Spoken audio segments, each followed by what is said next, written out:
Good morning, good afternoon. Welcome to today's conference on the smart transformation of existing cities in a sustainable way. Thank you very much for participating. I'm going to be your MC today. My name is Kim Hee-sung, and we are observing all the necessary protocols for every attendee's safety. And due to the COVID situation, we were not able to accommodate a big on-site audience. But still, I hope today's conference will be very useful for you. Once again, thank you very much for being with us, either online or on-site. And now we are going to start today's conference. First of all, I'd like to introduce some distinguished guests who are here with us today. Please welcome them with a warm round of applause as I introduce them. First, we have Mr. Shin Kyung-chul, who is the head of the Smart City Division. And also we have from Seoul City University, we have Mr. Han Man-hee, who is also the chairperson of Smart Urban Architecture Association. We have other distinguished guests here today, but due to the time constraint, I cannot go over every single distinguished guest. So I'd like to ask for your kind understanding. And I'd like to first invite Mr. Han Man-hee for the opening speech before we invite the presenters. Please welcome Chairperson Han to the podium.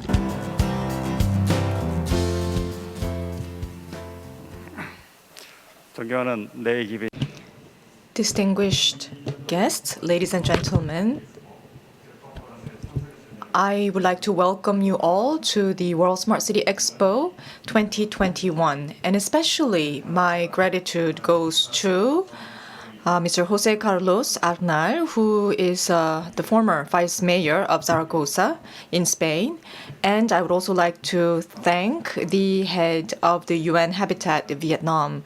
And also I would like to thank Kyung-hee Kim of Bucheon City and Ki-hong Kim of Jeju Province for the contributions that you will make today. And I would also like to thank the Ministry of Land and Transportation and LH for co-organizing this session. We have organized this as a virtual event despite the pandemic, and I think this is very meaningful that we're able to hold this very important conference despite the pandemic. Smart city initiatives have been evolving over the last 10 years.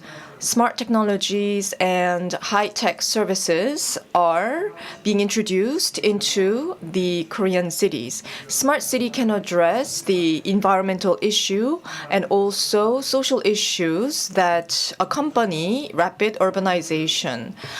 Ultimately, smart city initiatives helps to promote a better quality of life and also to provide more economic opportunities for the citizens.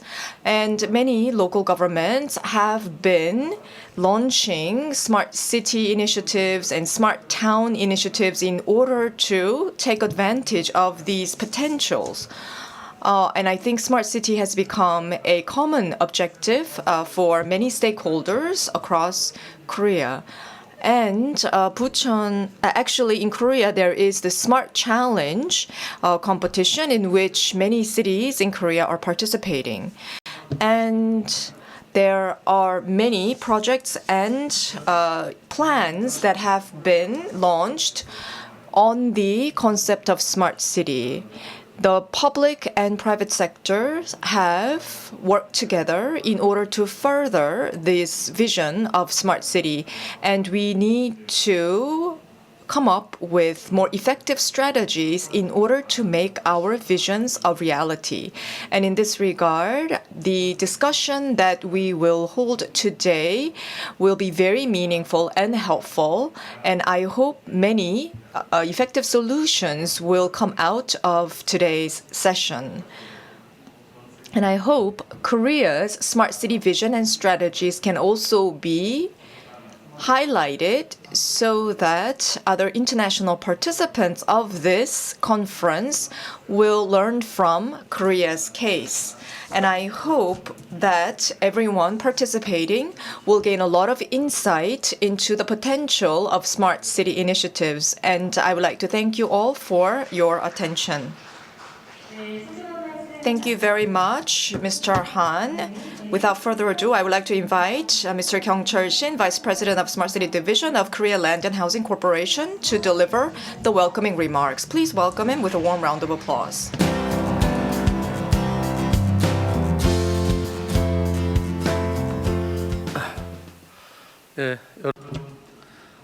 Good morning.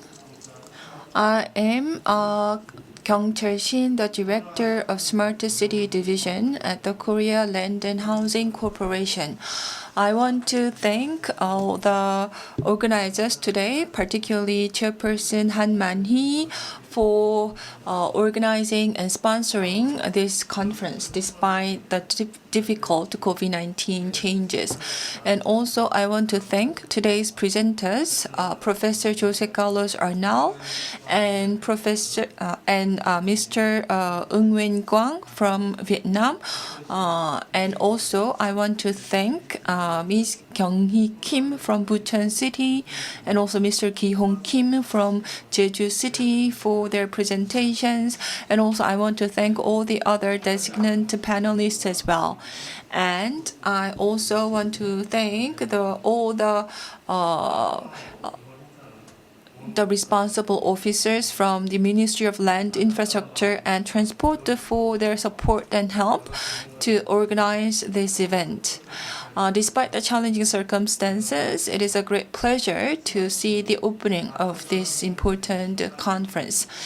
The smart city is about improving the sustainability of city and about improving the citizens' quality of life by utilizing the fourth industrial revolutions. Due to the rapid urbanization, there are a lot of urban issues to deal with in the area of transportations and other areas, and to deal with these issues, ICT and other high technologies are necessary. So against this backdrop, the Korean government wants to be a pioneer in building a smart city. So smart city is now a national project, and we are now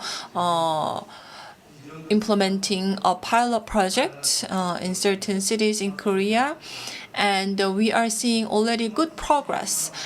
The Smart City project, we are now trying to spread this project across the nation. My corporation, LH, is also actively participating in such efforts. And as we pursue the next stage of urban development outside Seoul, we really hope to realize a futuristic smart city. Today, we are going to take stock of the past progress for Smart City, and I hope that today's conference will be a great venue to share ideas about how to realize a smart city. I hope today's conference will be useful and meaningful for all participants. Thank you very much. Thank you very much, Mr. Shin, for your welcoming remarks. Now, without further ado, we are going to hear the presentations on today's topic. First, we have video presentations from our international speakers.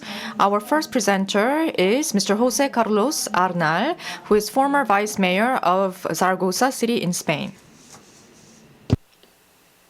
Hello, my name is Jose Carlos Arnal. I am speaking from the city of Zaragoza in Spain. It's really a pleasure to participate in this great event on smart cities. And I would like, first of all, to thank the organizers for the invitation, especially to Professor Dong Yoon Kim. And now I'm going to share my presentation with all of you. Let's see.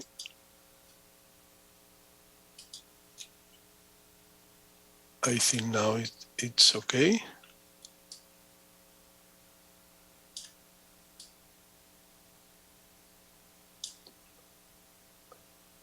Maybe this way is better. Okay. My current position is advisor to the Minister for Education in the government of Spain. But I have to say that the reason to speak today here is my former background working for the city of Zaragoza some years ago in different projects related to digital innovation and smart cities. So this talk presents only my personal opinion regarding the topic of this conference. In this presentation, I would like to give you an overview of the evolution of smart cities initiatives in the last 20, 30 years, a period of time when the world has suffered two global shocks that have changed many things in the city-making processes. First, the financial crisis in 2008 and the COVID-19 pandemic. As a result of this major crisis, there are a lot of new concerns and challenges that need to be tackled in order to rebuild some social consensus about the right way for cities to adapt themselves to the digital age.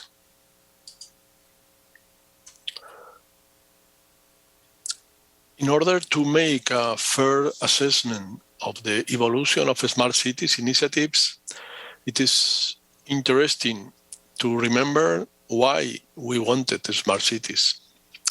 Overall, the objectives were to accelerate the deployment of IT infrastructure, to accelerate the social adoption of IT skills, to have better urban services management, to foster the economic development and the digital economic growth, to have a better city because factories, in this case, knowledge factories, were coming back downtown, and that's really good for cities.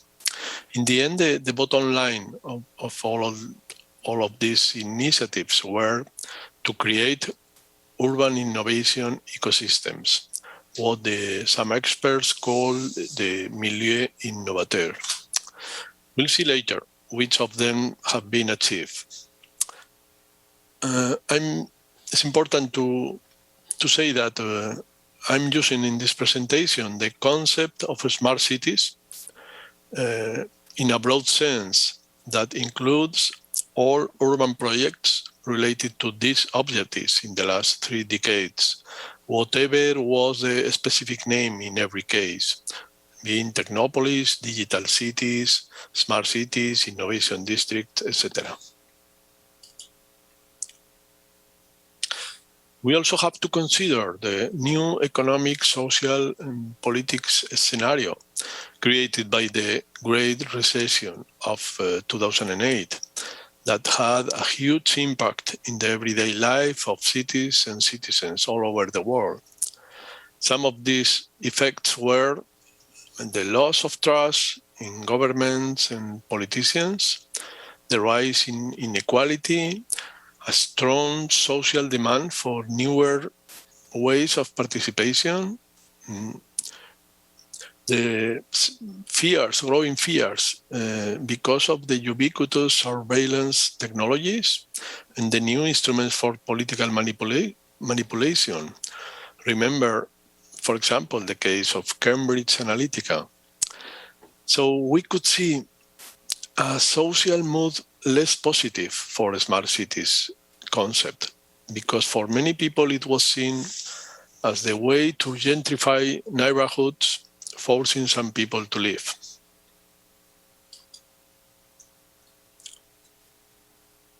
And last but not least, it's important to think about the long-lasting effects that COVID-19 pandemic could have on the way cities are designed.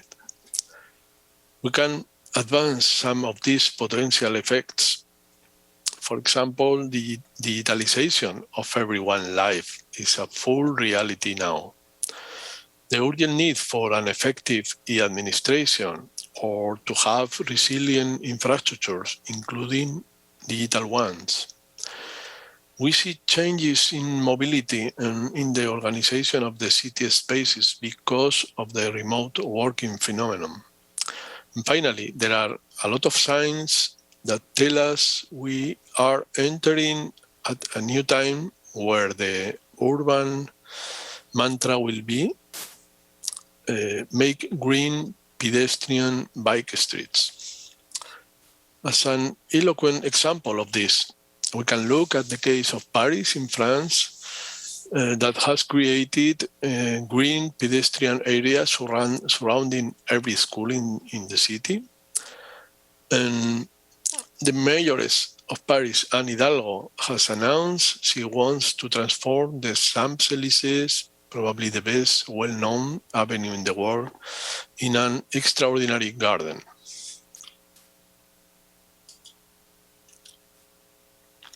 With these initial thoughts and experiences, we can identify some initial lessons that we already could learn from some of the most outstanding projects of smart cities in the world. In Helsinki, for example, in the Arabian Ranta project to create a city of art and design, we could remark the difficult marriage of business and residential activities because they have different priorities. And also how hard it is to keep a long-term strategy because key decisions, for example, university locations, are taken at a national level. In Barcelona, in Spain, the 22 Art District, which is probably one of the most successful innovation areas in Europe, with thousands of companies located there, we see that this project has been strongly focused on business attraction and with great success in this task.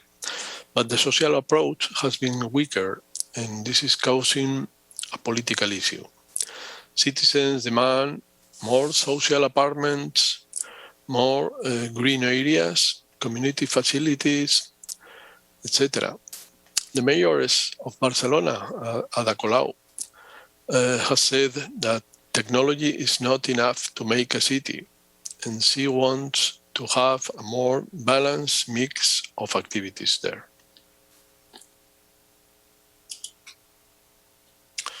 In Salford, Manchester, United Kingdom, the powerful audiovisual cluster, Media City UK, created from scratch in the old quays of Manchester Canal, led by BBC, there are claims that local people can't access the new jobs created there because they require a too high qualification for the ordinary people in Salford.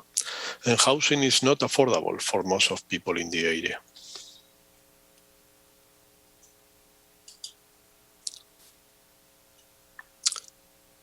In Seoul, you know that that Digital Media City is probably the most successful smart city initiative in the world.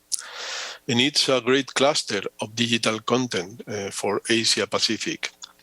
In this case, the problem is the success itself, surprisingly, because it is difficult to convince citizens and politicians that city making is a never-ending activity. So the project is not finished never. And its managers have to encourage constantly evolution to become a true innovation ecosystem. As in other similar projects as well, we see the complexity of strategic management with so many stakeholders. The last case of this short series is a very different one because it hasn't been implemented. Actually, it was cancelled last year. However, it gives us very important keys about the future of smart cities projects. Toronto Tomorrow, promoted by a Google subsidiary, probably was the most fascinating and promising smart cities project ever seen. But it couldn't overcome the lack of trust of many civic activists and organizations because of some problematic issues with the project. For example, the big data property and management, the private management of public spaces and infrastructures, the apparent loss of power by city government, and the citizen distrust of data control, potential surveillance, and privatization of public realm. This will probably be the most important agenda for smart cities initiatives in the incoming years. The organization asked me to speak a bit about the project in my city, Zaragoza, because it could be of some interest as an example of a project in a traditional mid-sized city. Our project, launched in 2003, was called Milla Digital, Digital Mile, and had the intention to recovering an important space in downtown that previously was used for railway infrastructure. The idea was to create an innovation district to attract new economy companies and being at the same time like a showroom for solutions for the digital age. Perhaps the most interesting part of the project was the ambition to create a new digital public space, following the ideas and recommendations of the MIT team who work for the city of Zaragoza with us. Wireless connectivity, smart street furniture, water fountains digitally managed were some of the elements to make that digital public space. However, in 2007, the real estate industry in Spain completely collapsed, as a prologue of the global financial crash of the following year. And all the commercial operations in Digital Mile area stopped. However, in the next years, thanks to the support of the city of Zaragoza and the government of Spain, the Campus Milla Digital, the Digital Mile campus, became a reality, and it was possible to keep alive two important lines of activities.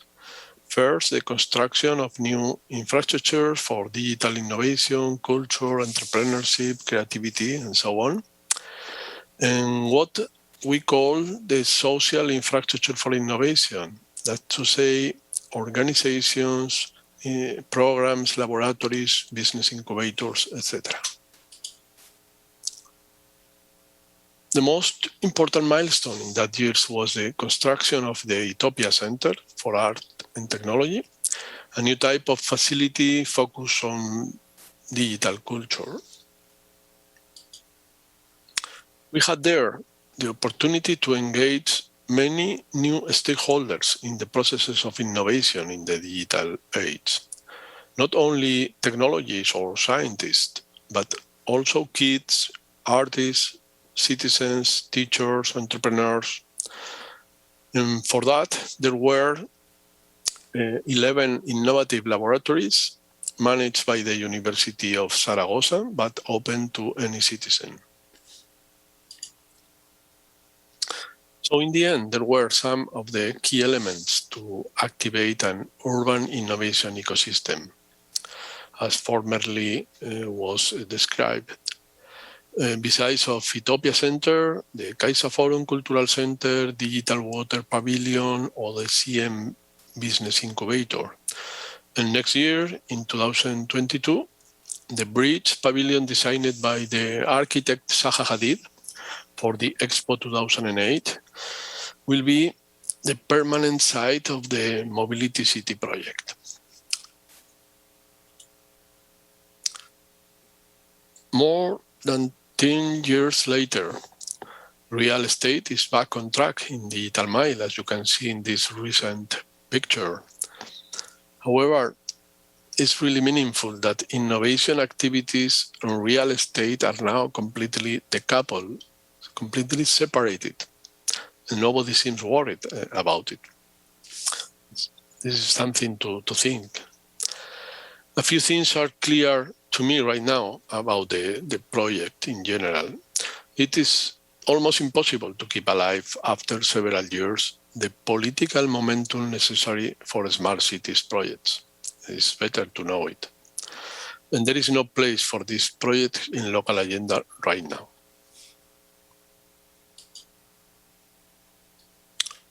So we are ready to make a first summary of the outcome of this type of projects in the last years.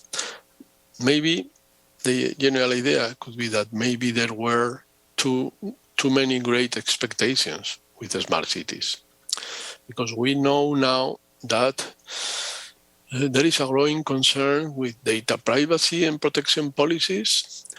There are fewer newcomers than expected in the list of cities championing the digital economy. The high-tech economy is in a process of concentration in some cities. We know that innovation ecosystems are really difficult to be generated. They usually are a long-term objective and do not depend on urban planners' work. And we know that conciliation of interest in multi-stakeholder projects is almost impossible, to be honest. But there are good news too, of course. Digital business loves downtown areas. It's confirmed, and it's good news for cities. There are already many pre-tested IT solutions to improve public services with digital technologies. So there are a lot of things to do. And people learn new digital skills and trends much faster than expected, via commercial apps and platforms, and not via digital public services.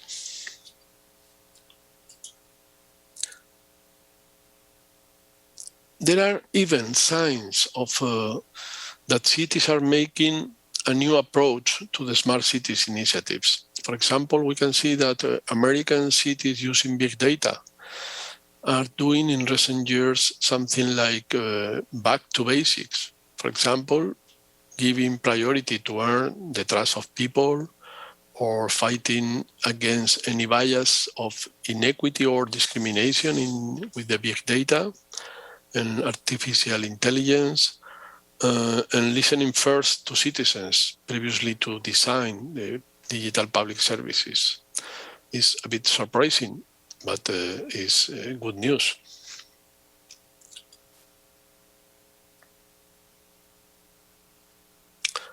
So I think we can answer, or I can answer now, the initial question about whether cities are losing interest in becoming smart cities.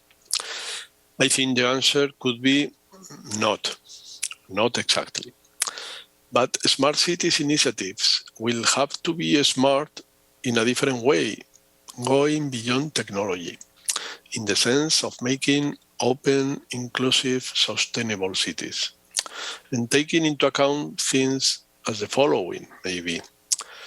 For example, green is the new smart, no doubt. No urban project could make sense now if it's not focused on sustainability and fighting climate change. And digital technologies can help a lot in that task. You have to place the people's rights first on privacy protection, big data governance, priority to open data, co-creation of innovative solutions. Having a number of unicorns, the startups valued over $1 billion, could be attractive for some rankings. But the social value for cities is in helping traditional business, local shopping, and many young entrepreneurs able to create new jobs. We know that to create an innovation ecosystem, it's more important to care about the personal connections among key innovative people and organizations in the city more than the physical infrastructure. That's what some call the social software. And finally, we are not probably in a good time for big and ambitious urban projects as in the last years.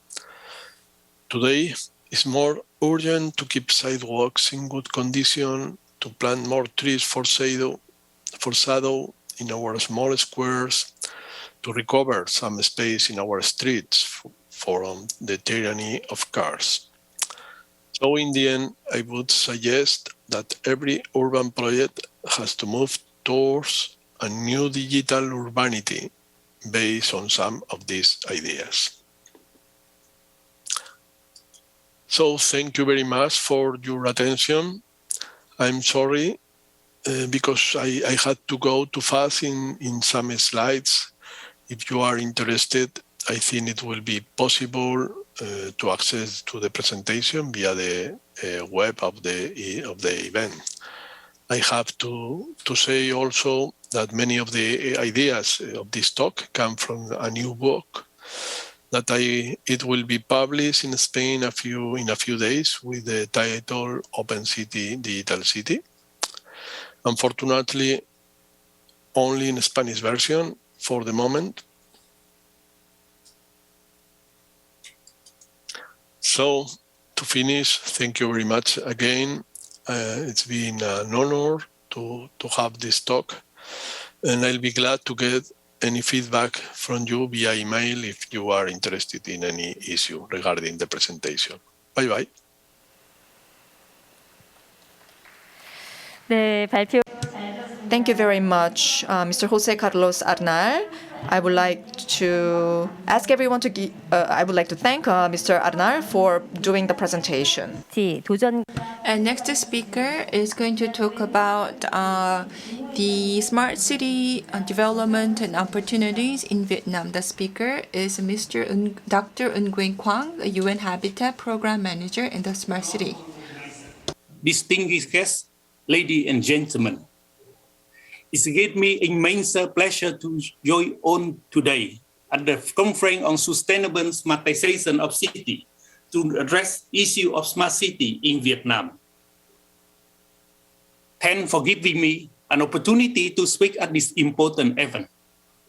First of all, I would like to extend my sincere congratulations to successful smart city development in Korea, and also the collaborative relationship between Song Công Quang University, UN Habitat, and Vietnamese partner on promoting this urban digital approach in Vietnam. I also would express my thanks to Professor Kim Dong-Jung for his substantive technical advice and contribution to our program work in the country.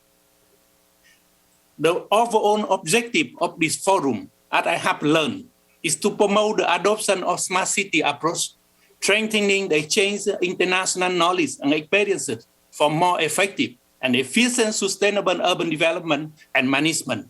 I would like to share some thoughts in relation to these challenges and opportunities in our country from the perspective of UN Habitat.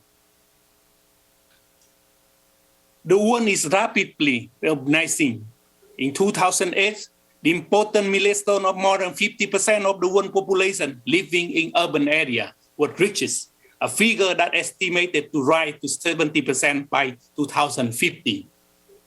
Similarly, urbanization have been accelerating rapidly in Vietnam over the last 3 decades. The urbanization rate reached 34.4% in April 2019. With such a rapid growth rate, by 2045, about 50% of Vietnamese population live in urban area.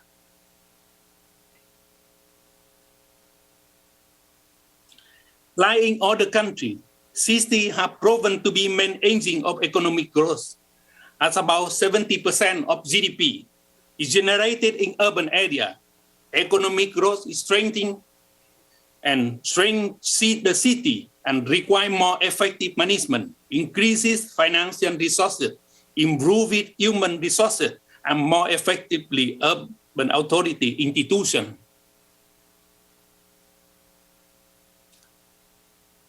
A range of problems have emerged through this rapid urbanization, increasing income disparity, informal development, lack of basic infrastructure and services, and lack of decent housing, increasing health problems due to pollution as well as environmental degradation. Therefore, the more effective way to addressing these opportunities and challenges to promote the application of the green, smart, and innovation solution with high-tech and digital technology to achieve green, inclusive economic prosperity. This innovative solution and technology, if when governed, can contribute to the sustainable development by reducing carbon emission and facilitating the ecological transition, increasing access to affordable housing, enhancing participation in policy making for citizens, and ensuring access to inclusive services community. Our city, a hub of creativity, innovation, new idea, ensure improved efficiency in the way we manage our resources, the way we move people and goods, deliver our services, and construct our infrastructure and building.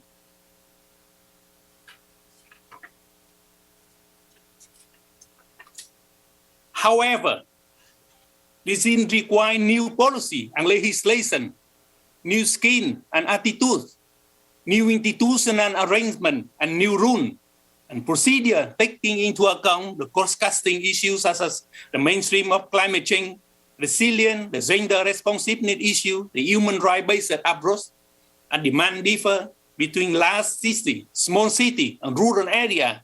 Institution and procedure for digital application will have to be adapted to local circumstances. Now I like to talk about smart city in Vietnam. Smart city development is crucial in developing country like Vietnam. The Vietnamese government are aware of this opportunity and have made effort to introduce and develop smart city model in the country. The project to develop smart and sustainable city in Vietnam from 2018-2025 periods with a vision 2030 were approved by the Prime Minister in August 2018. In addition, the National Digital Transformation Program by 2025 with a vision 2030 approved in June 2020 set target of developing a digital government, the economy, and the society. All industries become more efficient and productive through digital connectivity provided by 5G.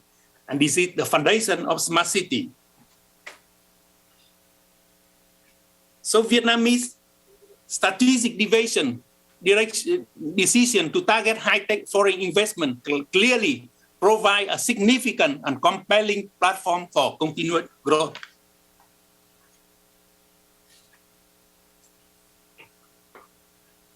Vietnam has proactively joined smart city network in the region and around the world. Vietnam has 3 cities that joined the ASEAN Smart City Network since 2018 and nearly 40 localities implementing smart city model. A report published by United Nations in January showed that in the past 5 years, Vietnam e-government development index jumped by 11 rank, making Vietnam among top countries with high level of e-government development. The list of smart townships is growing with projects including the BIG Smart City in Hanoi, EcoBat Smart City in northern province of Hưng Yên, Dragon Smart City in the central coastal city of Da Nang, and the Thủ Thiêm Eco Smart City in Ho Chi Minh City. The collaboration formula, which included private company and public entity, is one of the most efficient solutions in terms of financing the enormous investment required to build smart cities. Recommendation. However, it should be noted that digital technology are ultimately meant to an end. It's not the end itself. They do not remove the need of good planning, governance, financial management, and smarter use of existing data. Therefore, Vietnam needs to develop good master plan for future smart city to address the challenges of urbanization and leverage the added value of connecting its culture, social, and technological capital.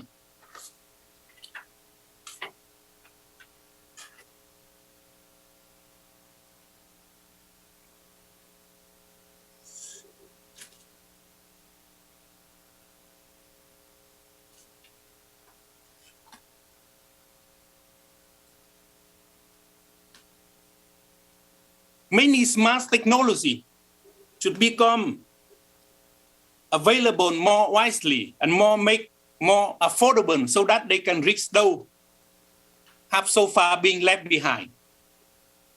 And government need to also to win partnership with businesses, academia, and the civil society.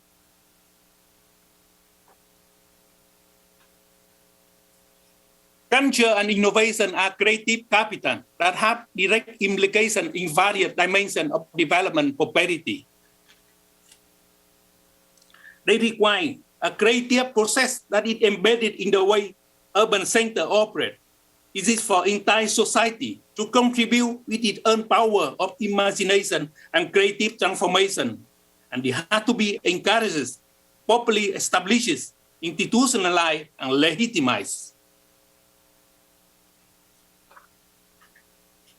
The pandemic COVID-19 had exposed and exacerbated our problem of income generation, access to affordable housing, social services and facility, and urban sanitation. It widened inequity in city. The poor, the children, the women, the older people, and informal workers are the most vulnerable and most likely to die from the disease. However, the pandemic also brings city opportunity to invest in innovative and smart technologies.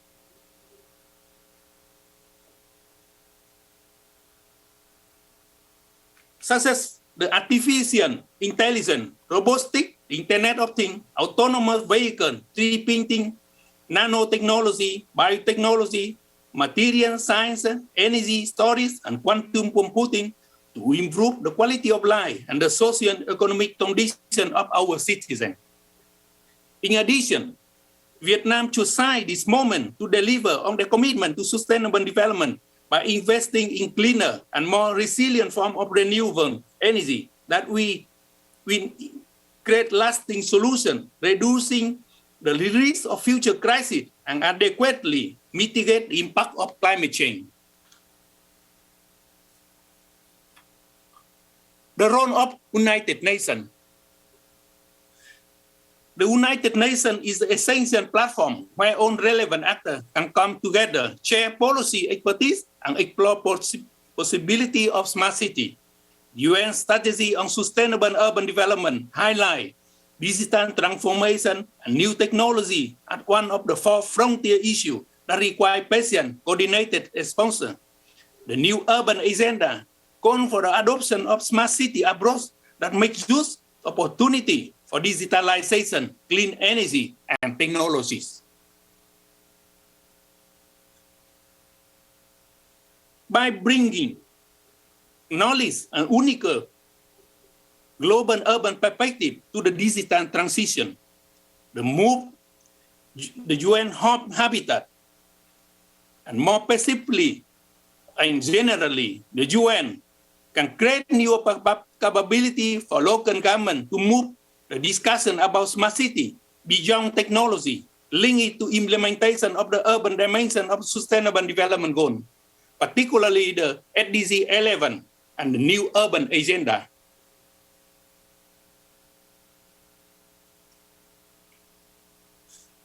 Despite possible positive impact, persistent divide remain, and the digital revolution must be directed and governed in democratic way and inclusive way.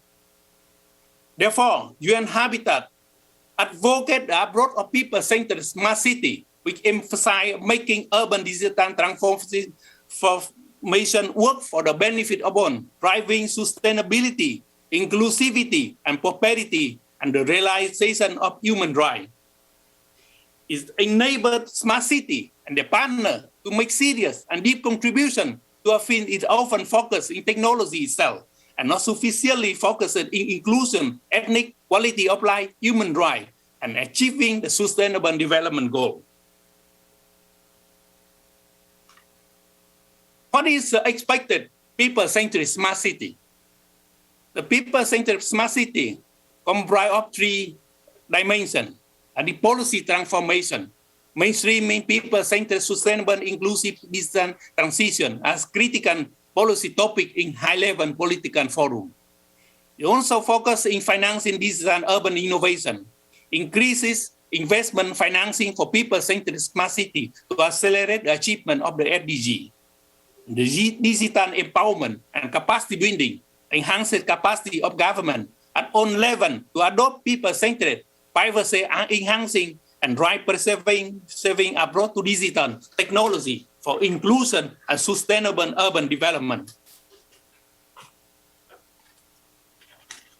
Currently, UN Habitat work together with other UN agencies, the donor community, to support national and local government in Vietnam to build skill and capability to develop procure effectively use of digital technology in ethnic and inclusive way to make sure that no one is left behind in the digital transition. I would like to conclude my remark by thanking the Korean government, the Songkong University, to work together with us for the smart and green sustainable urban development. UN Habitat, we are pleased being part of the multi-partner effort that makes city to be smarter and people-centered, to be inclusive, safe, resilient, and sustainable. Let us work together to innovate for global change today, to ensure that we leave no one, no place behind. Thank you very much for your attention.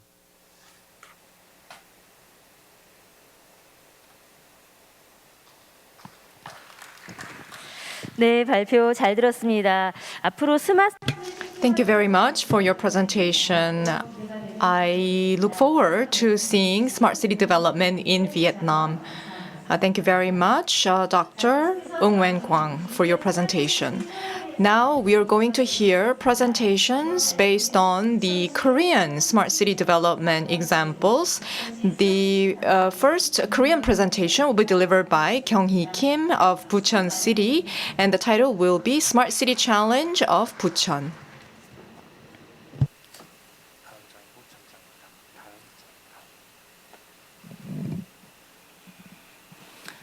네, 안녕하세요. Good morning, ladies and gentlemen. I am Kyung-hee Kim. I'm the Smart City Officer of Bucheon City. I would like to thank the organizers for inviting me to this conference. 오늘 주제는 Today's title of my presentation is the Smart City Challenge of Bucheon and Bucheon of tomorrow. Tomorrow, we will be accredited officially as the smart city, and these are the various aspects of smart city that Bucheon City is working on. Now, we have Bucheon Network. That's a pillar of the smart city. We need to have a very stable network in order for reliable services to be delivered. And this is the infrastructure of Bucheon Smart City. Across the Bucheon City, we have an SDN that is working, and we have the 5G network, and we have a variety of communication network that can work seamlessly because of the overlay that covers the entire Bucheon City. So I think we are an exceptional example when it comes to the broad-based network coverage that works across the city. And we have in addition to the SDN, we have the data collection capability to collect audiovisual data across the city. And this can relate to the traffic data, and also there are various services that can collect citizen-related data so that we can provide for the needs of the citizens effectively. Across the city, we have a very effective data collection system, and each day Bucheon City is collecting this data and using the data to provide variety of services using artificial intelligence technology. So on the right side, you can see the data center. There is a GPU farm which deals with the analysis of video, and also this video data can be stored and utilized through the data archive and data library. This is an important part of the Bucheon Smart City initiative. Next, I would like to talk about the data itself. So we have data from the citizens, and we also have public data. And we have some 150 types of data that we disclose for citizens' information. And also our vision is to create a data orchestra.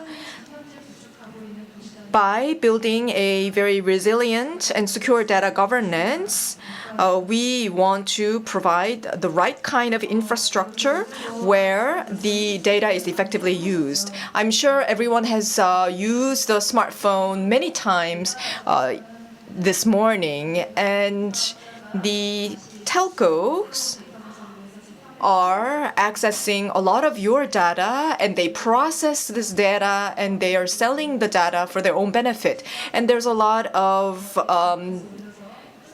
data usage that is occurring, and the Bucheon City is likewise using the data of the citizens and trying to make more value creation out of the data. And we want the citizens to recognize the value and importance of the data that they create and hold. And we want the Bucheon citizens to actually receive remuneration for the data that they offer, so that they can be the holders of the data sovereignty.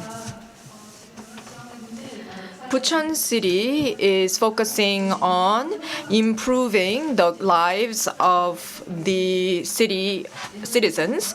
And in order to do this, we are pursuing the vision of data orchestra.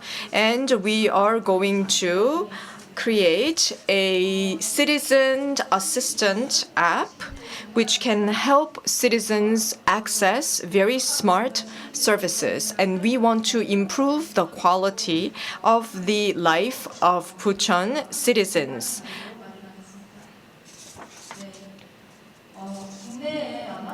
In Korea, I believe there is a significant CCTV network, but even in Seoul City, the intensity or density of the CCTV proliferation is around 95 per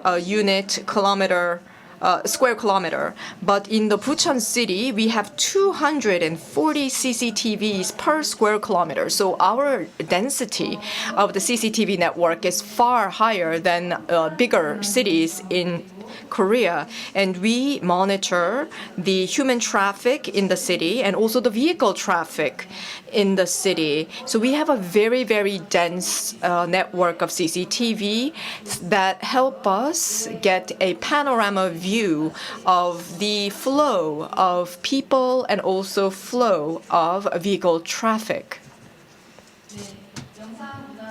And we also see that cultural industry is an important part of the Bucheon City's future, and we have a significant focus on the audiovisual contents and cultural contents. And the industries across the world, the axis of industries are shifting towards the software-based contents. And so we are going to create a data set that will help promote the contents industry. So this is an important part of our Smart City initiative.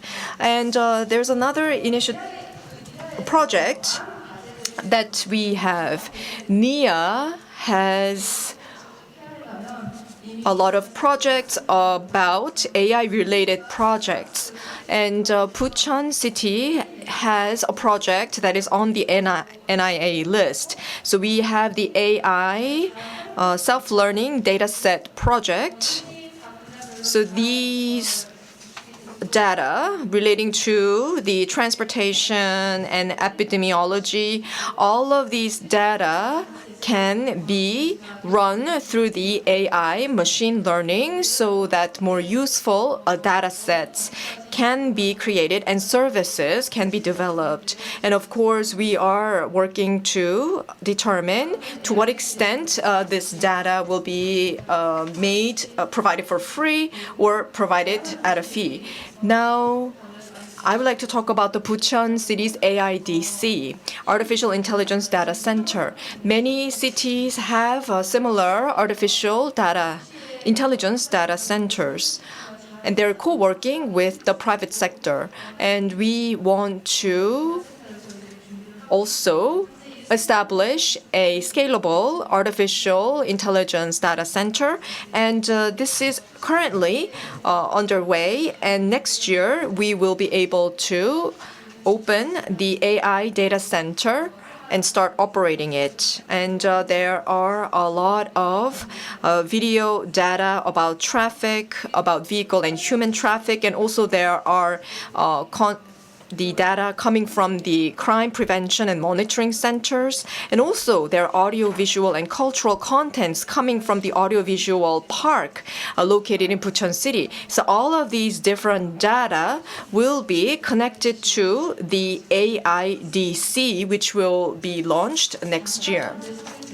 Now, let me briefly talk about the AIDC plan of Bucheon City. We already have set up the data center ISP and currently building the AIDC center. And we want to invite international companies and also Korean companies in the IT industry to come into this zone. And we are working to attract companies to have presence in the AIDC. Now, we have a very special service that was developed by Bucheon City, which is being benchmarked by other cities. The first service is the smart parking service. But before I go into that, we have a lot of services related to transportation and traffic. For example, of course, Seoul also has traffic center, the Topis Center, and also Namsan Center that manages the toll fees. And if we look at the national ITX, there's the service architecture. And other than the toll service, there is really no other transportation-related services that are meaningful for the Bucheon City. So we have come up with our own series of smart transportation services. And we need to have new thinking. For example, the parking problem requires this new thinking because if we are to actually build new parking spaces to meet the demands, this is going to take at least 1,000 years. So we need to have a parking sharing in an intelligent way. So we have the people, the private sector and public sector working together to make this possible. For example, I know you all experience this. Each city has different parking fee discount programs. And in order to access this discount, you have to submit documents or certain credentials in order to verify that you are eligible for this discount. And this takes a lot of time when you're trying to exit from the parking lot. But we have created a very smart exit system in our parking spaces, and we expect that at least 900 million Korean won will be saved as a result of this innovative service. And we want to expand this kind of smart parking service. In Bucheon City, the citizens, the government, and also the private sector have worked hard together to create this intelligent parking service. And we have been continuously bringing greater sophistication and refinement of this service to better meet the needs of the citizens. Now, Bucheon City's bus information system is an important achievement. This BIS, the bus information system, has been benchmarked by other cities in Korea.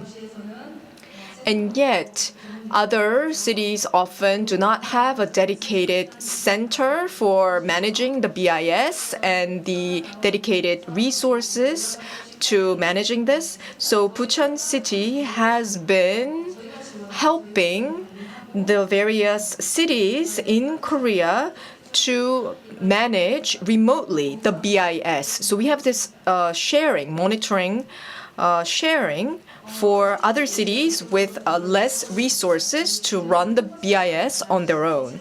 And we have Bucheon Smart City Challenge project. The Ministry of Land and Transportation has the Smart City integrated platform. And we also have our IoT platform. And we want to integrate all of these platforms and to standardize the platform. And especially with this, we want to enhance the safety of people utilizing personal mobility means.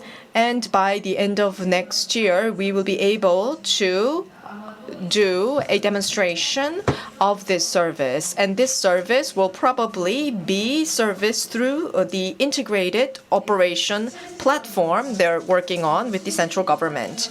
And now this is a specific case example. We want to help people access an all-in-one service platform so that people can access the variety of services that Bucheon City has made available. With a single city pass, they would get a single login ID to access all of these different services that are listed on the bottom of the slide. And this can help transparency of data and promote the sharing economy that is emerging in Bucheon City. And we have opened an initial range of services in July and has received great response from the citizens who use them. Bucheon City has been designated as a smart city regulatory sandbox with other cities in Korea. And with this, we are able to provide a public Wi-Fi network service without much restriction that applies to other citizens. And our aim is to have more than 20% of Bucheon city area to have a free public Wi-Fi so that no individual citizen will be lacking access to the Wi-Fi network. And we want to ensure the health as a basic right. And in order to do this, we have epidemiological analysis app. And the epidemiological officers have a difficult time trying to follow the movement of each and every individual that they need to survey. So we have more automated app and technologies to help this. And also security as a basic right. We believe that a lot of audiovisual data can be very helpful in crime prevention and monitoring. And by the end of October, we are working to open this service for better crime monitoring.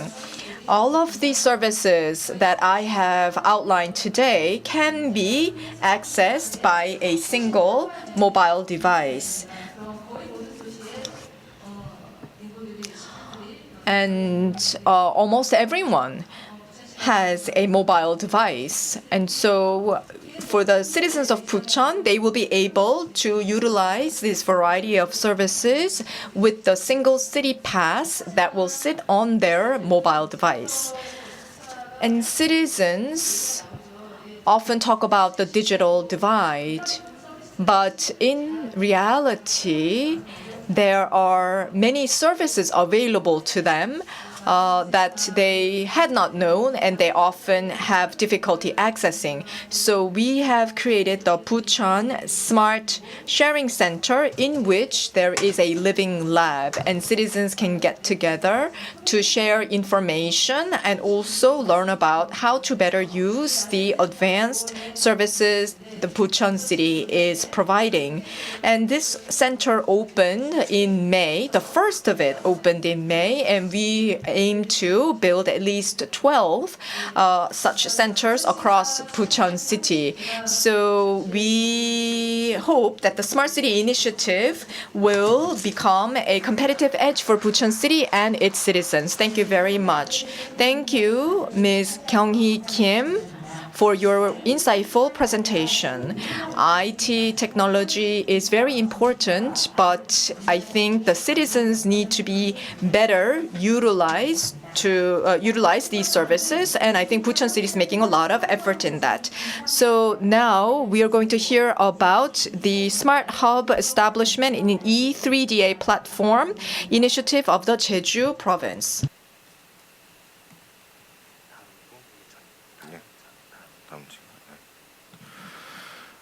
네, 반갑습니다. Good morning. It is a pleasure to be here with you today. So, as introduced, my name is Ki-Hong Kim. I'm the director of the Digital Convergence Department at the Jeju Island.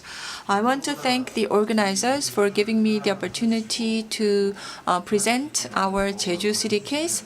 And also, I want to thank Professor Kim Dae-young for your support for Jeju City as well. So I have a lot that I want to share with you, but now when I look at my wristwatch, seems I have only 10 minutes left. So rather than going into too much details, I want to show you some key highlights in terms of our project, Jeju Smart City Challenge. So I will briefly go over what's entailed in this project. So first of all, Jeju Island has a slogan. So it is a clean island where people live peacefully together with nature. So we had also the carbon-free island 2030. That's the vision that Jeju City proposed for the entire island. So we want to pursue green energy, and we want to utilize more eco-friendly mobility as well. And these happen to be key parts of Green New Deal of the current administration. Green New Deal received a lot of attention from the current administration, but Jeju Island, we've been interested in this topic for a long time. So we believe that the more EVs, electric vehicles, are adopted, the more challenges we will be faced with. So we've identified those challenges and we developed that into the agenda. So as a result, and thanks to our early efforts, we are now number one in terms of the EV adoption and also in terms of the relevant infrastructure for EV. Renewable energy. For us to use renewable energy, you need to produce it 24/7 around the year. But there is a fluctuation in terms of the produced amount of renewable energy because, Jeju Island, sometimes we have a lot of wind, sometimes we don't. There's a seasonality. So when we have a lot of wind, then we end up with a lot of surplus energy. So for us at Jeju Island, what to do with the surplus energy is a big issue. So we are still figuring things out. And the more EVs are adopted and the more EVs are moving on the road, then we need to have a more charging infrastructure. So we are already in the situation where a lot of EVs are having difficulty being charged when they need, and at the same time the profitability of the existing gas stations is suffering due to the higher adoption of EVs. So that's an issue that we need to deal with. And another issue is mobility. For example, a lot of people are using Quickboard, and there are some regulations, but there's still many illegal usage of Quickboard, and also there are many unsafe use practices of Quickboard from the user side. So we need to come up with ways to guide users to use Quickboard in a more safe manner. And also EVs, we hope to see more EVs to be charged not from existing traditional energy, but from more green energy. So to implement this project, rather than building completely new infrastructure, we want to find ways to utilize existing infrastructure. So we identified gas station, convenience stores, and supermarkets as a kind of hub, local hub for eco-friendly mobility and green energy. So this way, it is more easier for people to access, and also it makes much more sense economically as well. And also we need to provide some other additional infrastructure, of course, and we need to provide solutions as well. So as a result, we want to create a smart hub. So this is an offline space for innovation. And we have a kind of platform for big data. So this is an online platform for big data, and we call it E3DA platform. So the smart city solution, the key two components are one, smart hub, which is an offline on-site base. The other online platform, E3DA platform. So here you can see the services that citizens can use respectively from the offline sites and online platform. So, and we also have a Grigo app. So this is an application for Jeju citizens where they can more easily access mobility services. So we have 4 smart hubs, including the Jeju airport. So if you come to this smart hub, then you can, for example, charge your EV, and also there are other service solutions that you can access here. And at Grigo app, with Grigo app, we actually have some patents for precision geographic application. So for example, we have highly precision solution to identify the location. So with that, we can identify a location, and then we can connect user and with available mobility services or mobility tools. JISC Caltex is one of the major partners for this project. And eMart is a big supermarket chain, and also GS25, that's a convenience store chain here in Korea. And so here at their sites, at these sites, at the offline sites, we have EVs and scooters and quickboards available for citizens to use. When we pursue a public project, this is often led by the public sector. So the problem is that sometimes the public sector actors, they forget to see things from the end user's perspective, who are our citizens. So to deal with that, we established a Living Lab. And also we formed some citizens group. So citizens can come to our Living Lab site, and then they can utilize the services that we offer, and then they can provide us with their feedback.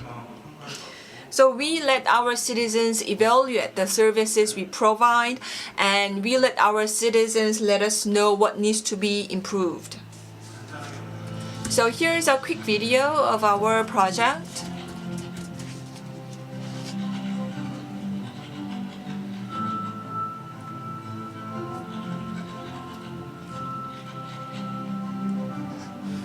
So what to do with the EV battery later on, and if we have more EVs, how can we accommodate that charging demand?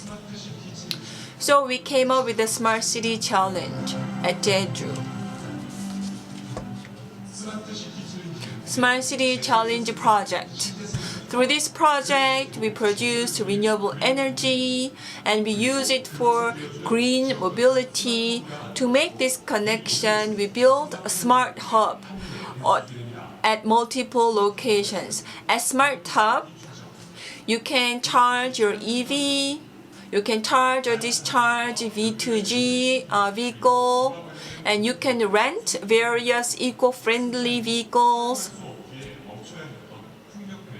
And wind turbine is now actively running. And Jeju is famous as a tourism destination, so tourists are welcome to use our eco-friendly scooters. We have a renewable energy promotion site.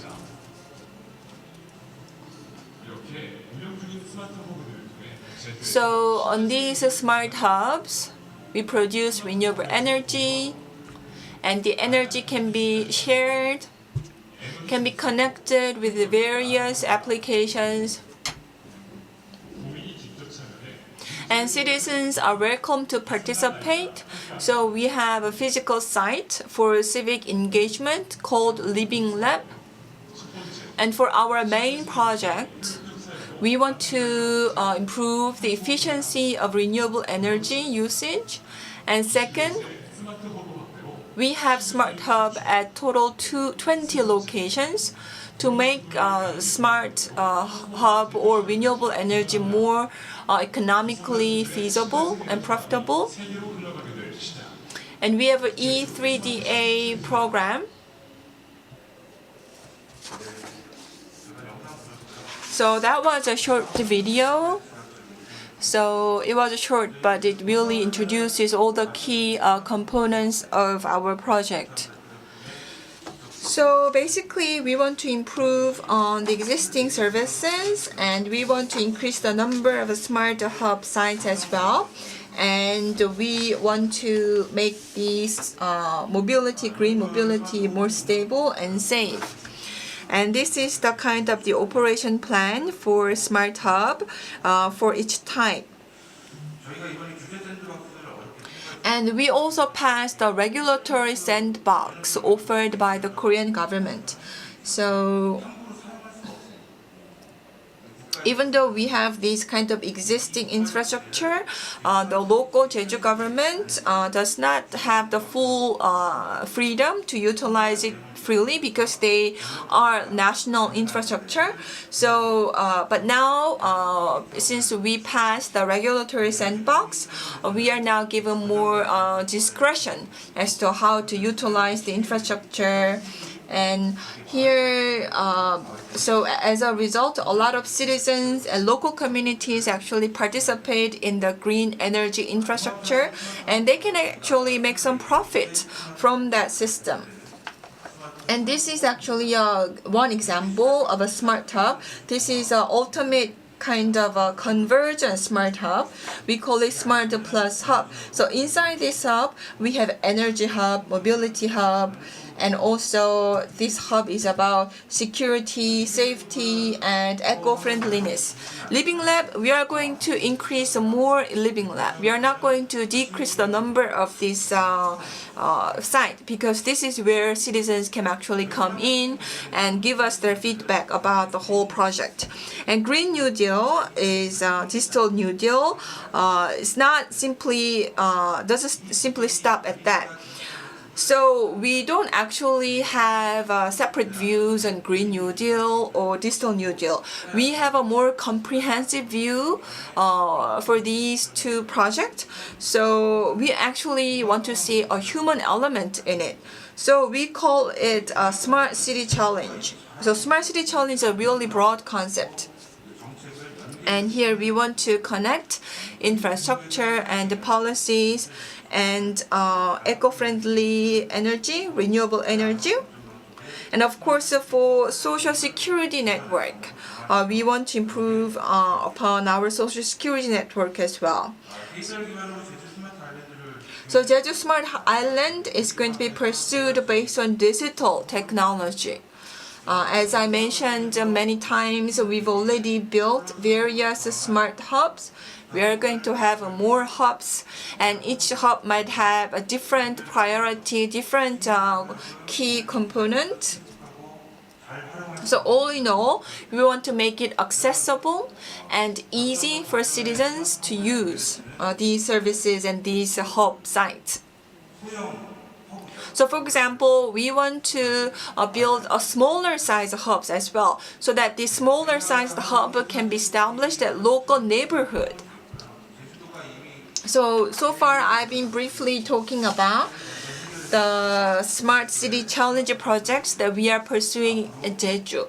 And I hope to see that this kind of project will come up with the solutions for entire nation in Korea and even for global communities as well. So we hope to be the pioneer in terms of exploring these new possibilities and identifying solutions. Thank you very much. Thank you very much for your presentation. So renewable energy and electricity sharing and shared mobility, these are all important components for our future urban environment. I really hope to see that Jeju will emerge as a model city for future smart city concept. So this has been all the presentations that we prepared so far. We will take about 10 minutes break, and then we will have a final discussion session at 11:35. So I hope to see you all again in 10 minutes. Thank you. 계속해서 Ladies and gentlemen, we're going to begin a panel discussion on ways to promote the smart and sustainable cities of the future. I'd like to introduce each panelist. First of all, we have our moderator, Dr. Do Hyun Kim, who is professor at Seongkyungwan University. Thank you very much. And we have from Seongkyung University, the Professor Bum-hyun Lee. Next, we have from Seoul National University, Professor Young-sung Lee. And from the industries, we have Mr. Seung-deok Yoo, who is the director at Moon Engineering. Thank you very much. And from the public sector, we have Director Youngnan Kim from the Daejeon City's Smart City Department. And finally, from Osan City, we have Mr. Young-hyuk Kim, who is the Director of Smart Transportation Safety Department. So these are the list of panelists. We're going to begin the discussion. So now I would like to turn over to Professor Do-Hyun Kim, who is the moderator for this session. Good morning, ladies and gentlemen. I know things are very tough because of the COVID-19 pandemic, but we are here to talk about a more hopeful future.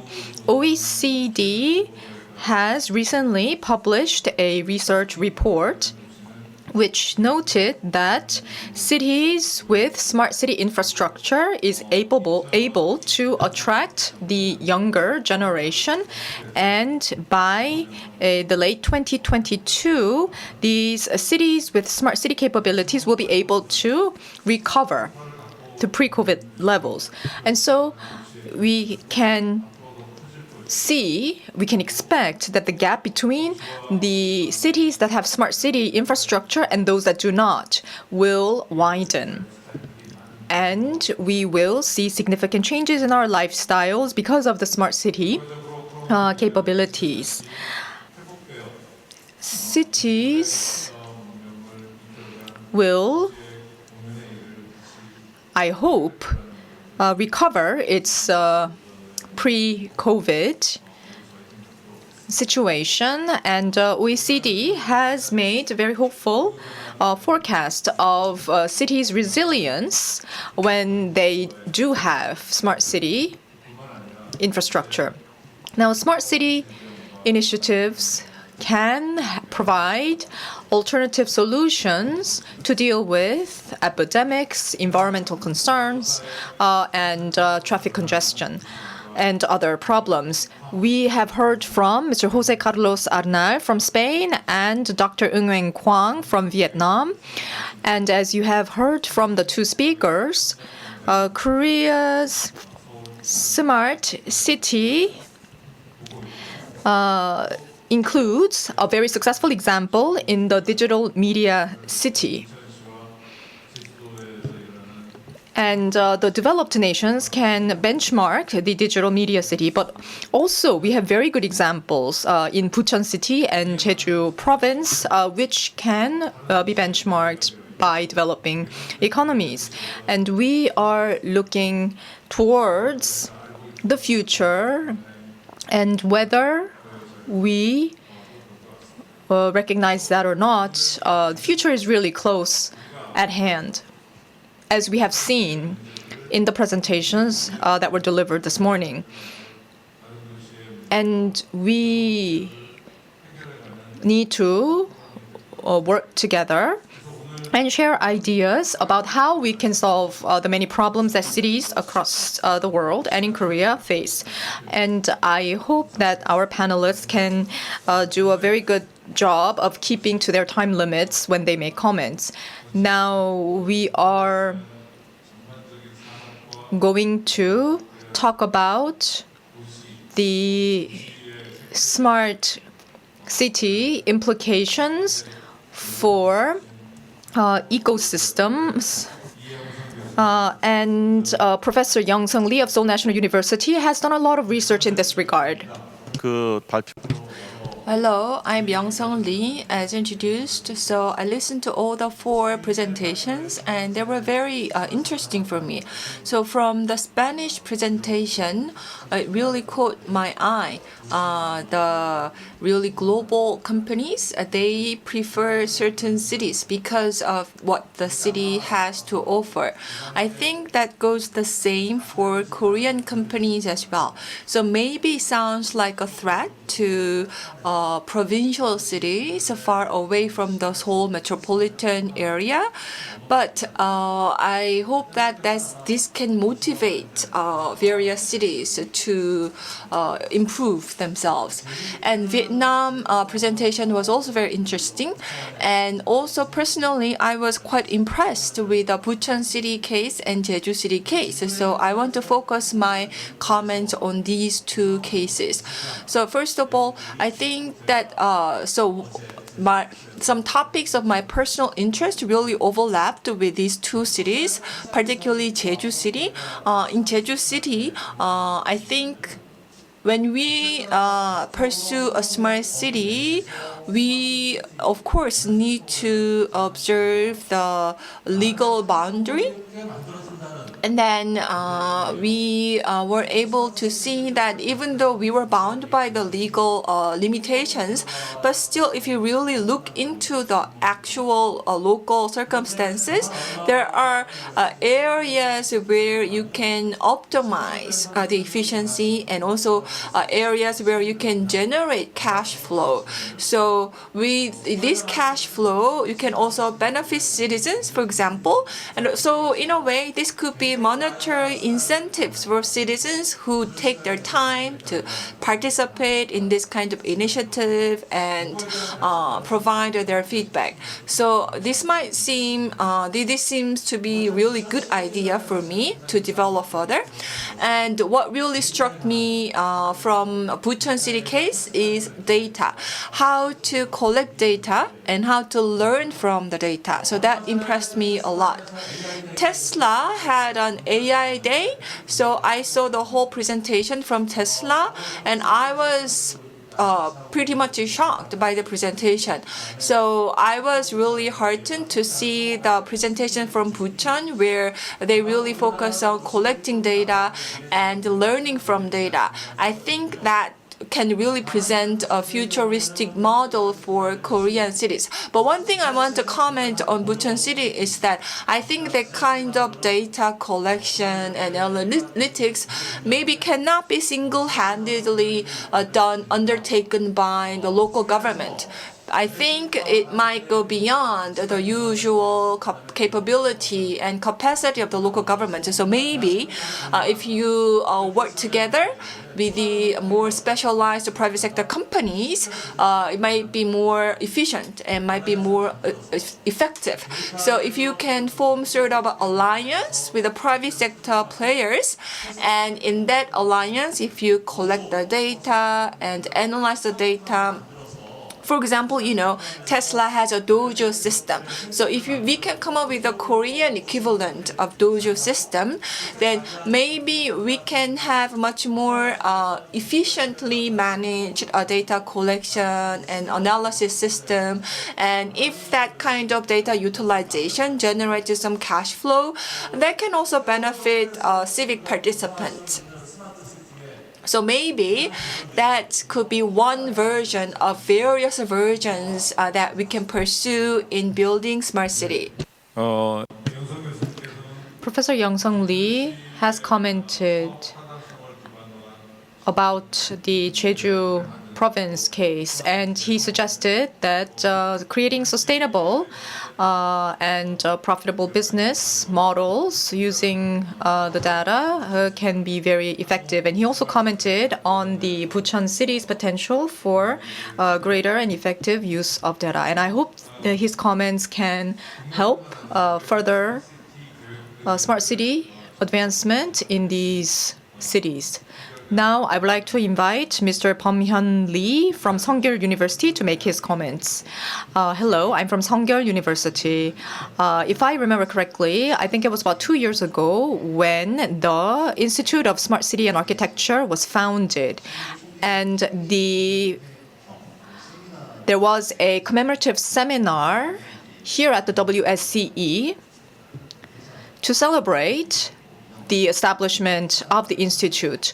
And so it's been 2 years since we last had this kind of a session. And so I find this event very meaningful.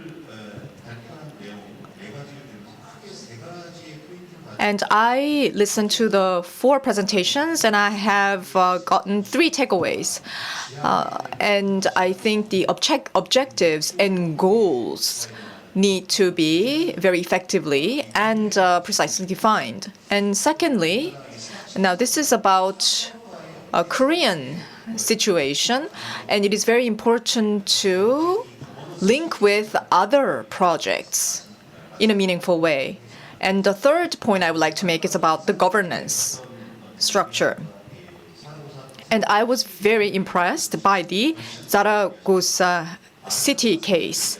And Mr. Arnal talked about the Barcelona's example, and he commented that technology is not enough to make a city. And that really resonated with me because we often focus too much on the technologies when we talk about Smart City Initiative. And as was presented by Mr. Jose Arnal, culture and history and people are very important, and it is very important to create jobs for the local community. And that should be an important goal for Smart City. And I really found that comment very relevant. We have a lot of initiatives to develop cities, and we have to first clearly understand what our objectives are for these respective projects, whether they are at city level or national level. And of course, sustainability is very important, and SDGs should be part of the objectives.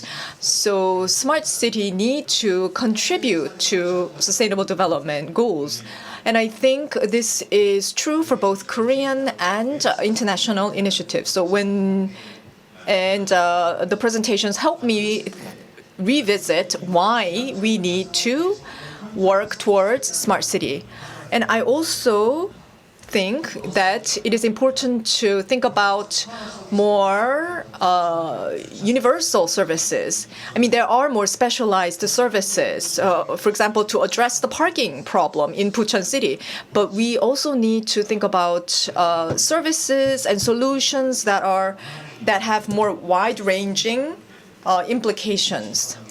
So, for example, do we need to create a mass transit system that is innovative and that can help sustainability of the city? So we need to look at more broad-based services rather than just the specific solutions to very specific problems. I've visited Bucheon a number of times, and there are city regeneration zone that has been designated within Bucheon City. And I think it is important to link smart city projects with these other projects that are already underway. And there are projects nearby certain station areas, and there are also projects for the Daejang district. So these different districts that are concurrently happening should be connected better in a meaningful way. And Bucheon City's City Development Division seems to have little knowledge of what's happening with the smart city projects. And so, of course, we have talked a lot about, technology and solutions, but we need to link these technologies and solutions to the broader city planning and broader city development. In the case of Jeju, the initial pilot project was being done in Seogwipo, and this will expand over time. And when I look at the regeneration plan of Jeju province, I realize that there is still insufficient plans for connecting these projects with more spatial and urban planning that is broad-based in Jeju province. Finally, I'd like to comment about governance. We have 234 local governments, and 54 local governments are currently working on smart city initiatives. And certain smart city projects are being spearheaded by dedicated smart city departments, like in Bucheon City. But then there are other cities where the smart city projects are being spearheaded by the urban planning department. So these cities are differing in their governance structure, and of course, it's probably because of the different circumstances of the local governments. But I think it is important to have a kind of a governance structure that will be able to provide an oversight of the various issues that need to be covered by the Smart City Initiative. Thank you very much, Professor Lee. The goal of Smart City is to promote the happiness of the citizens. And we have to think about whether smart city initiatives are well integrated into the broader urban planning. And also, if it's not well integrated into urban planning, smart city initiatives will be very difficult to achieve success. So thank you very much for that insight. And next comment, we are going to invite another expert in this area, Mr. Seung-deok Yu. He is from Moon Engineering. Hello, as introduced, I am Seung-deok Ryu from Moon Engineering.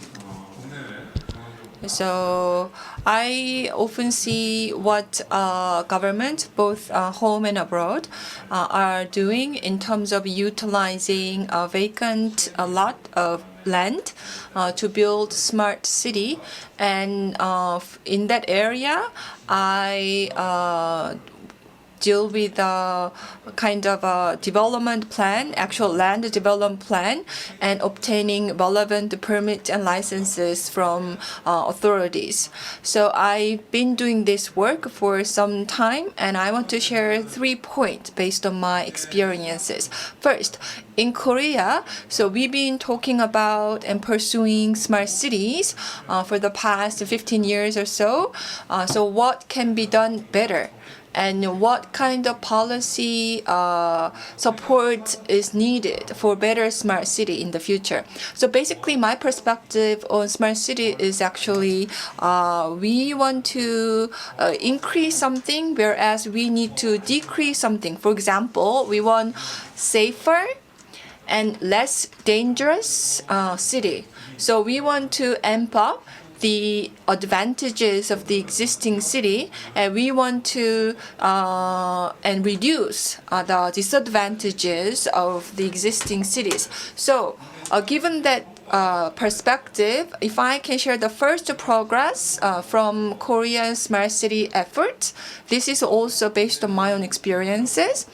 So institutionally speaking, Korea is actually the only country in the world that has law to promote a smart city. So based on this law, the law really provides for the basis to pursue smart city. So based on this law, local governments can also really spearhead their efforts to build a smart city. So we have kind of institutional framework already to promote a smart city. And based on this law, we can have a long-term plan, say 5-year plan for a smart city. So local governments can really pursue long-term project for smart city. And smart city development is also part of overall nationwide development plan as well. So at some industrial cities, some eco-friendly cities, each city can pursue various projects under this legal provision. And also we are cooperating with overseas institutions to groom experts on smart city. And also we have a smart city certification system as well. So here a city can be certified as a smart city and can be recognized as such. And also once smart city is implemented, we also have a living lab where citizens can come in and give us their feedback on the smart city efforts of their city. So these are really great progress that I see in Korea in terms of smart city development. So then these are really good progress. Then what are some limitations that I've seen so far? First of all, local government, at the local government level, there are about 50 local governments that has local government ordinances for smart city development. But if you look at the actual substance of these ordinances, it's not very, I have to say, it's not very substantial. It's not very effective, essentially. And also the smart city development plan as well. If you look at the real contents of the plan, still very insufficient. Things are getting better, but still, if you look at the so-called smart city development plan, the substance is still lacking.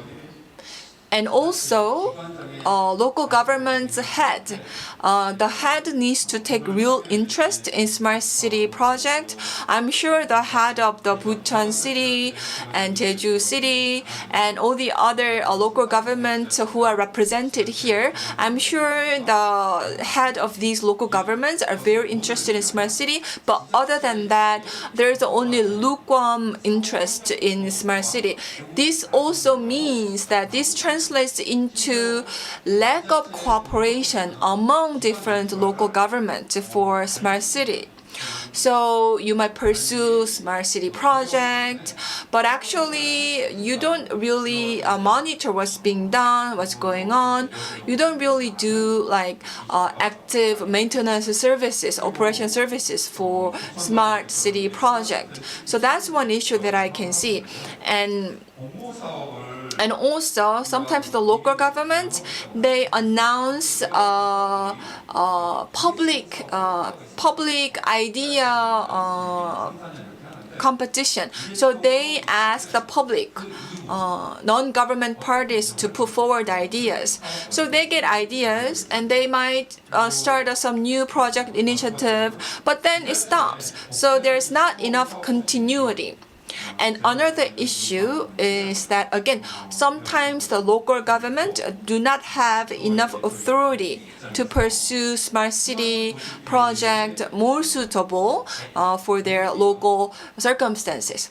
And since I work in the private sector, so coming from a private sector, sometimes we feel that there's not enough compensation for private sector's participation. So for example, when we work with the various local governments and various departments, we see that the budget for smart city project really varies, sometimes as big as twice. So I feel that this all leads to the insufficiency of working level officers who has real expertise in building smart cities. So I believe that first, going forward, we need to have a really substantial and effective ordinances on smart city development at the local government level.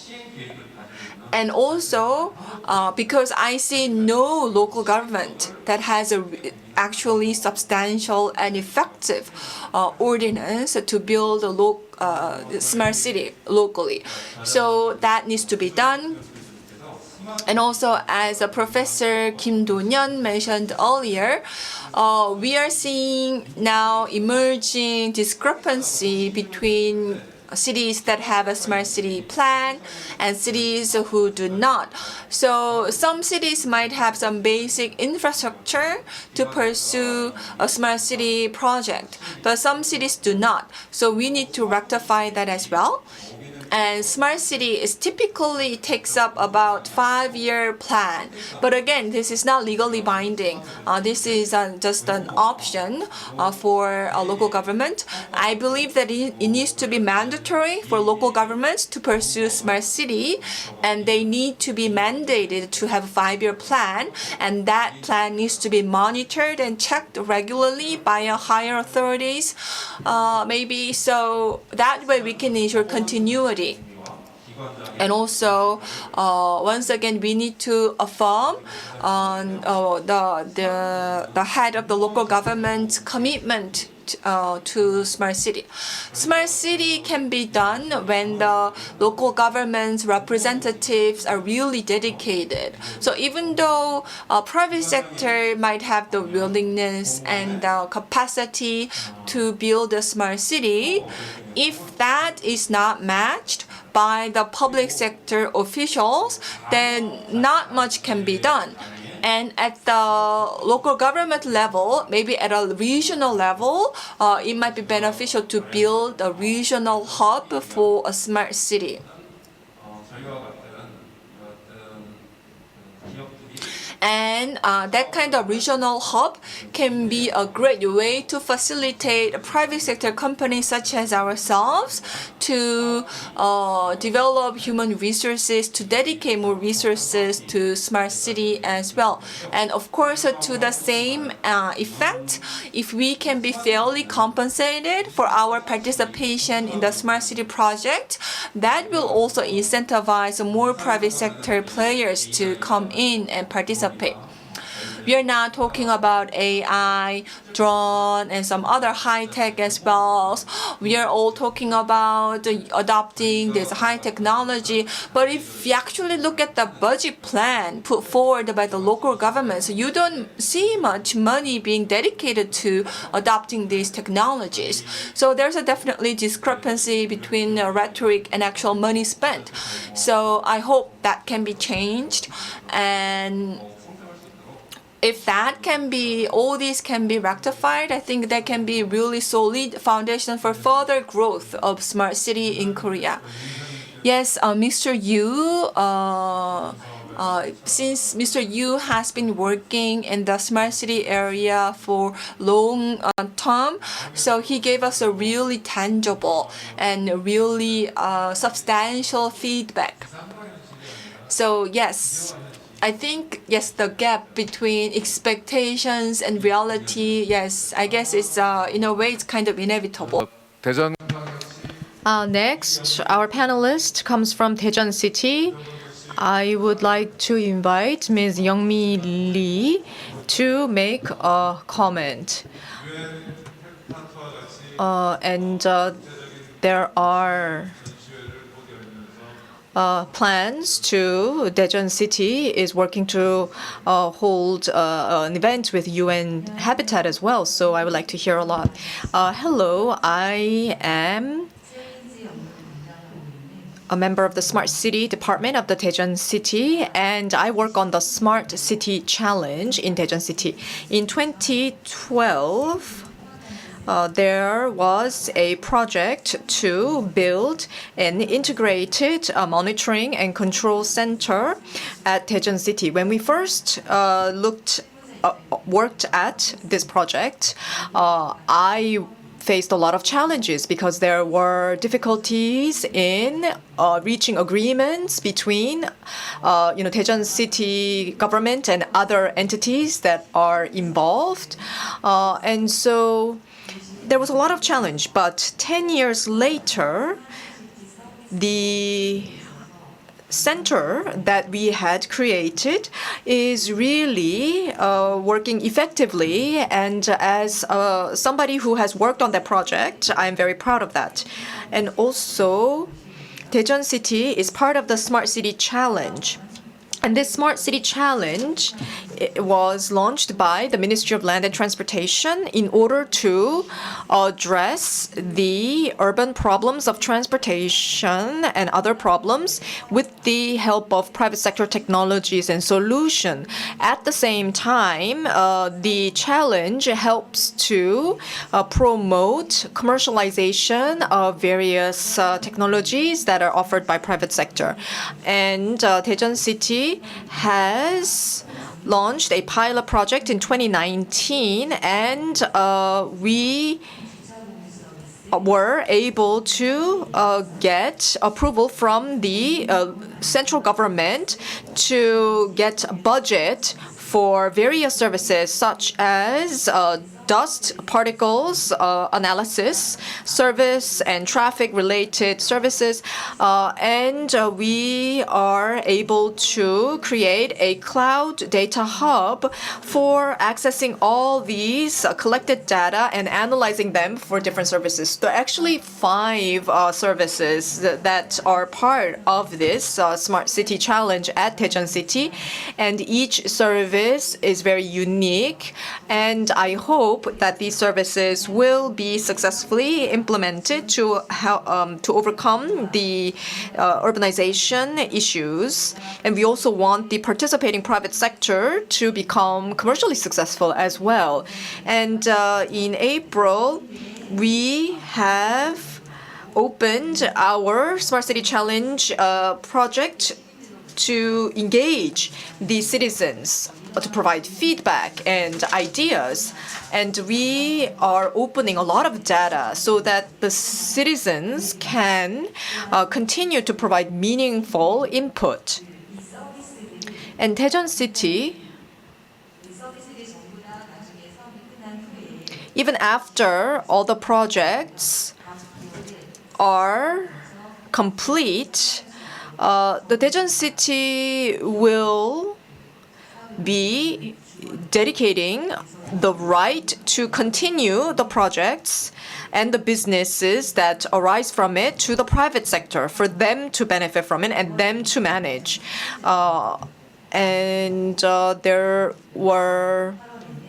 There was in August, one of our services were acknowledged as a digital New Deal best example by a central government ministry. So I hope you can all continue to support our effort at Daejeon City.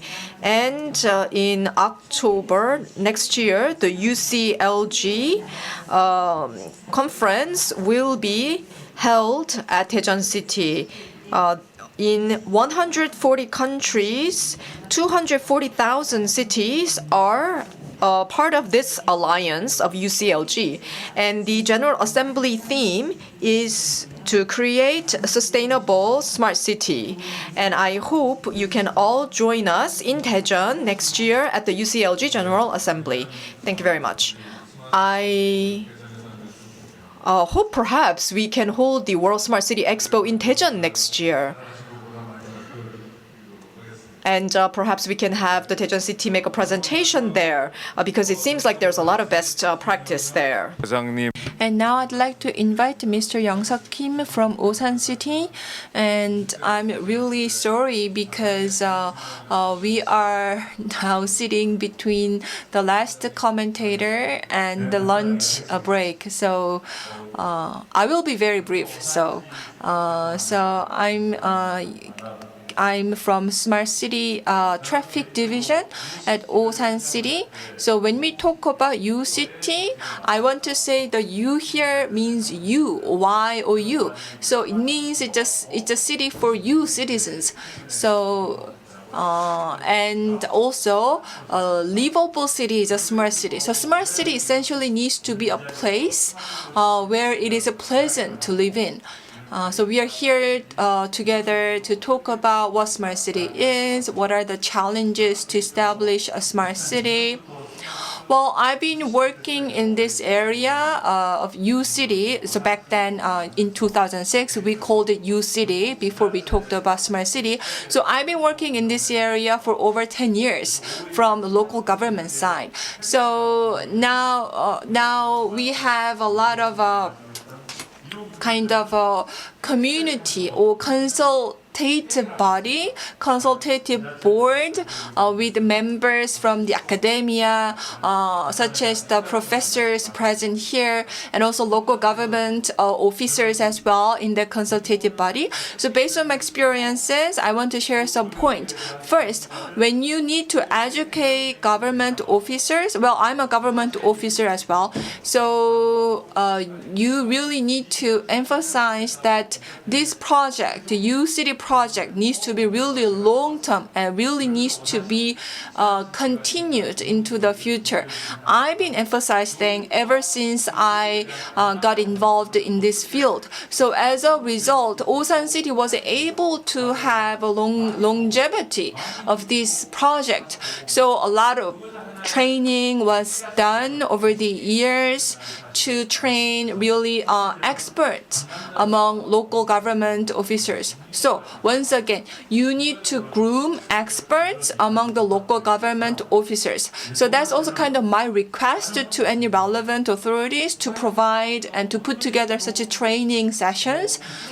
And second point, smart city. When there are always like carrots and sticks in terms of pursuing a smart city. So from a public government officer's perspective, when we pursue something new, we always get evaluated, and based on the result, we get carrots or sometimes we get sticks. So sometimes we need a balanced usage of carrots and sticks. And also, earlier, just now, I mentioned about the importance of building expertise among public servants. Now we are dealing with the COVID-19 situation. So, and somehow I realized that COVID-19 response team was rather quickly put together at the local government level. But that was not the case for Smart City initiative.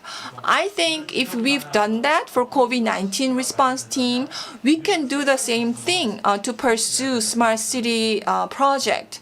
So that has been my personal opinions based on my experiences. So earlier, Mr. Yu mentioned that the smart city essentially is led by the public sector. And just now, we heard from our last commentators that it is important to educate and build expertise among the public government officers who work in the smart city initiative. So that was a really important comment, I believe. So I guess this has been some quick comments from our panelists. It will be superb if we can accommodate questions from the audience, but due to the time limit, I guess we have to wrap up now. If you have a question, of course, you can email us. Yes, you can email us with your questions later. So now, if you can allow me to summarize the discussion point here. So once again, the whole world is watching Korea for smart city model cases. So this is not just about building the future for Korea. This is also about pointing to the right direction for the future for global cities. So we are really trying a lot of new innovative things, and we are well aware of the issues of existing systems. Korea is one of the leading countries of the fourth industrial revolution, but Korea is the only country among the fourth industrial revolution participants who did not experience the older industrial revolution. So that goes to say how quickly Korea achieved economic development. And yet, we have all this cutting-edge technology that we've been exporting to other developing countries. So a city It's not just about building a physical buildings or apartment complexes. City itself is a huge infrastructure. So that's how we need to view the city going forward. So now when we talk about developing a city, it should not be limited to building physical buildings, physical property. In the past, people often thought about urban development as a real estate development, but that is not the case anymore. Now we need to embed technology in the urban environment as well to solve many social issues faced by cities. In other words, we need to have convergence between high technology and city environment.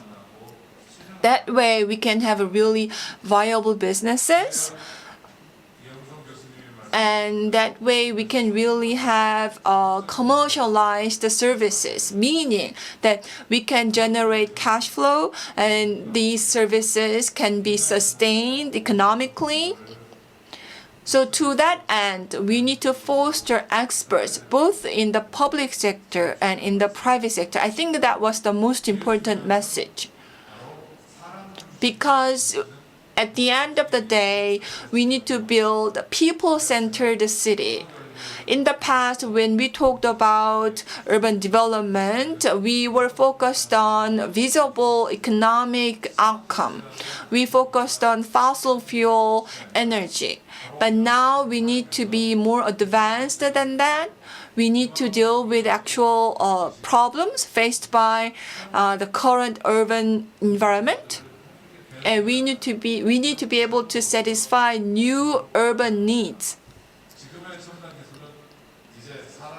The high technology right now is not just about fostering communication between human beings, but it should be also about connecting human and machines. So with this in mind, the smart city in the future needs to contribute to carbon emission reduction and more efficiency in terms of managing resources and fostering cooperation. That way, we can have a win-win progress for both advanced nations and developing nations. And to this vision, Korea wants to make a significant contribution. That is Korea's ambition, and that's what we do. Although we do not have a big crowd on site, I'm sure many of you are joining us online, and I really hope to see what we talked here today to become a global topics for global conversation.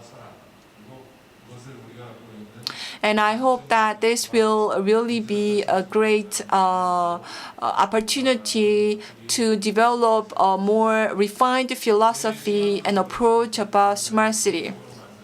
And we hope that we will be able to create best practices going forward so that Korea's contributions can help improve the initiatives and further the efforts of other cities as well. With this, I would like to close the panel session. Thank you very much. Thank you very much. We have talked about the ways to further the smart and sustainable cities of the future. We have heard great insights from all the panelists, and I would like to thank the panelists as well as the moderator, Professor Kim, for